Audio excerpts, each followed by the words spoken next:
Remember how I told you that winter may be on its last gasping breath, not only here in Central Florida, but just in general across the United States, especially the eastern United States?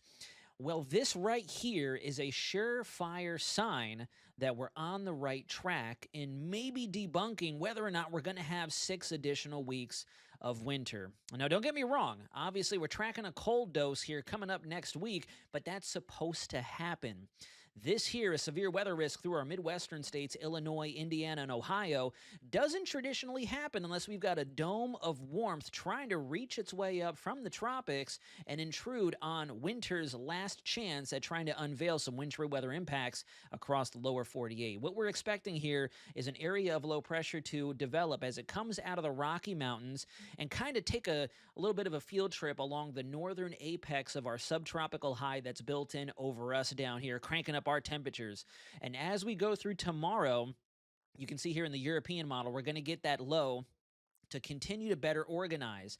As it does so, it's going to quickly pull in a ton of that warmth that we have going on down here. We're looking at potential record highs for Friday and then into Saturday.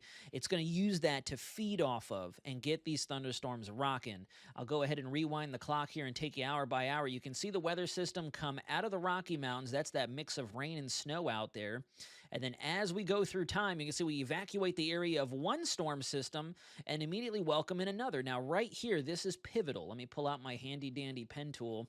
You see all these red arrows surging in out of the south. That's all that warm air being transported right up to your battle zone. That's why they've got that severe weather risk highlighted for our three Midwestern states.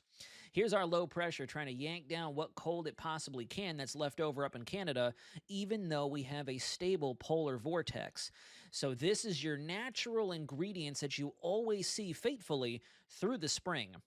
We've hit that point in time where we coin it transition season, where winter is still technically in action on the calendar, but spring is like, you know what, I'm kind of ready. I'm going to stretch my legs and maybe crack my knuckles, get to work here over the next 2 to 3 months. This is where we come to that point in contention.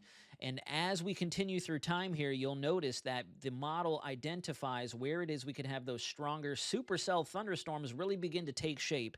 And what concerns me for our folks up there is the fact that this looks to be a nocturnal event. Look at the time up there at the top, 10 p.m. And then you can see these small clusters of organized cells, showers and thunderstorms. This is a lower resolution model than some of our higher res thunderstorm computer models that you see us when we do our daily forecast for Central Florida. But nevertheless, if you know what you're looking at, cold air coming in through here, excessive warmth out there, you've got very fast moving winds above all this action, this is the perfect mix to get some thunderstorms and strong thunderstorms rocking in that area. So if you had any shadow of a doubt that spring is on the immediate horizon, it's definitely there. And I do think if you hearken back to a story I wrote early last month, January, this is why I do think as we move through the month of March, get into spring, we will eventually welcome more rainfall here in Central Florida.